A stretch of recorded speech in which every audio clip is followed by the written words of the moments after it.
Since the dawn of multicellular life on this planet, we have sought to categorize everything we perceive as either good or bad. Back in the day, the only way to do this was through trial and error. If you found a dubious berry in the woods, the only way to know whether it was poisonous was to either eat it yourself or get someone else to eat it. And if you died, that was it. But after several millennia of evolution, our methods as a species have improved. With the dawn of the information age, all it takes to find a detailed review is a simple Google search. But to be honest, if you think about it, we might as well have gotten nowhere. Despite the fact that one can find 12 dozen conflicting reviews of the latest comic book movie, I still have yet to see a single review of small green berry I found in the woods. I think this brings up an important question about what is being reviewed. You know, there's an old thought experiment called Buridan's ass, in which a donkey is placed equally distant from sources of food and water. The donkey can't decide whether it should eat the food and then drink the water, or drink the water and then eat the food. So it just stands there in indecision until it fucking perishes. You see, the problem for this donkey is that it simply doesn't have enough information.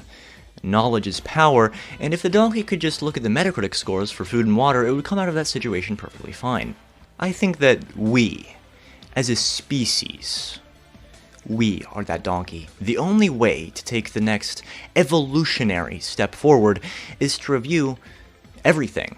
And the only person that I would ever trust with the everything review is the only person that we know for a fact is going to be 100% correct about everything. Me. Sure, it may take weeks, it may take months, it may even take 1 month, but rest assured, the burden of reviewing everything in this plane of existence will be carried out. Eventually, keeping all of the equally hungry and thirsty people out there in mind, if anything, it would be irresponsible for me not to review the basic human needs. In Maslow's hierarchy of needs, these are the ones at the bottom, the ones that you constantly need to survive. You know, the levels above safety, sure they're nice, at least I've heard they're nice, but you don't need them to survive. The physiological needs, on the other hand, you gotta love them. Of course, just categorizing these things as bad or good, that wouldn't help anyone.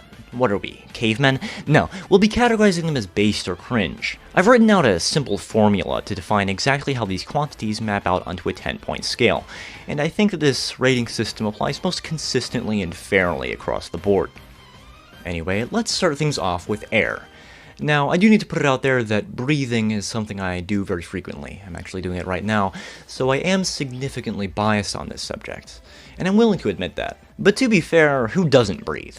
Even plants breathe, in a way, and it seems like people just take it for granted nowadays that, breathing is good. Alright, pal. I'll be the judge of that. In reality, once you take a look at the numbers, at the hard data, you'll see that air isn't perfect. In fact, taking a look at the chemical composition of air, I can see some glaring issues right off the bat. First of all, the amount of nitrogen in comparison to the other chemicals is far too much. It's not fair for nitrogen to have over 70%, while all of these other chemicals have less than 1%. And on that note, there are too many decimal places in general. Having this many decimal points looks ugly, it's hard to remember, hard to add and subtract, and it's just messy altogether. To be honest, I don't see why there needs to be even a single decimal point. My ideal chemical composition of air, if I could revise it, would look a lot more like this. Of course it isn't perfect, but the mere fact that I have made this much of a clear improvement goes to show how poorly designed the original was. However, I think the biggest problem with air is actually its fan base. Fans of air are so toxic that in the past they've actually used it to create a mass extinction event. And of course I can forgive a single mass extinction event, there are worse fan bases out there, but the fact that there's been no public apology since then is honestly unacceptable. And I do understand it's not fair to judge something by the actions of its fans, but I think now with greenhouse gases and air pollution and such, it's actually measurably decreased the quality of the original product. The truth remains, though, that despite its flaws, air is enjoyed by a wide variety of people, including myself, and so I'm giving it a light 7 out of 10. possibly even up to a strong 7 out of 10, or a medium 7 out of 10. Up next, food is almost as important as air. People seem to be more dedicated to food than they are to air. There's a whole community out there of foodies and food critics and competitive eaters, etc. But there are no competitive breathers, as far as I know. There's also a lot of food reviews out there, but for some reason they're all set on reviewing each individual type of food, instead of just reviewing it all as a whole and getting it out of the way.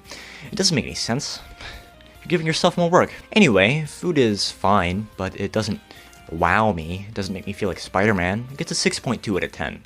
On the flip side of food, we have water.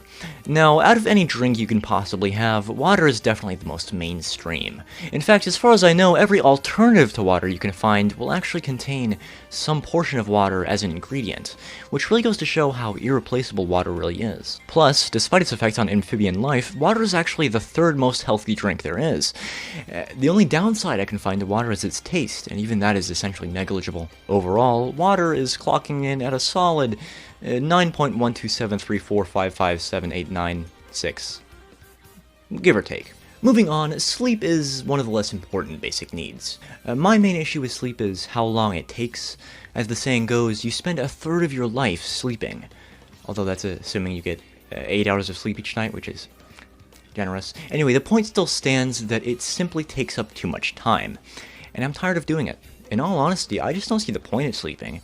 If you don't breathe or don't drink or eat, you just die. But if you don't sleep, you forget things, have hallucinations, severe yawning, whatever that implies, stay the same at pinball, and actually become less depressed.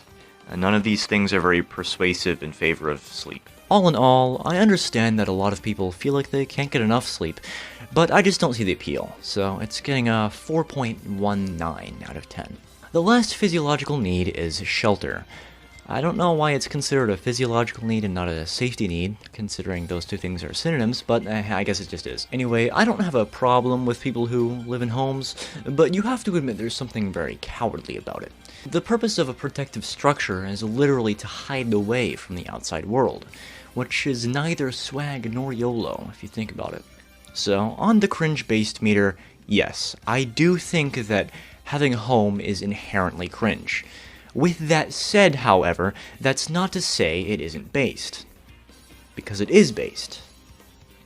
On the ground. Well, I do think shelter is more cringe than it is based, so it's getting a 4.21 out of 10. Now, technically speaking, those aren't necessarily all of the physiological needs. There isn't any kind of standardized list, so different people will consider different things as basic needs. Some people consider clothing a basic need, which is wrong. Some people call warmth a basic need, which doesn't make sense. It is true that your body needs to stay at a certain temperature to survive, but you could just as easily say coolness is a need. The point is that your body needs to not be too hot or too cold. Some people put homeostasis as a need instead, which is a more accurate term, but nobody knows what that means. I've also seen sex as a need, which is funny, but I think that specifying adults kind of raises more questions than answers. Anyway, arranging these scores into a ranking shows us that water arises as the definitive best physiological need, with sleep coming in at last. So as for the thought experiment of whether you should choose food or water first, the answer is water. That's the question. The question is over now. I have solved that thought experiment. It's over now. It's done. You're welcome. Now, I would be reviewing some higher level needs, but as I understand it, it's good practice to experience something before you review it, so I'll have to get back to you on that one. Anyway, last but definitely not least, it's time to review the most important physiological need of them all. Gamer girl feet pics.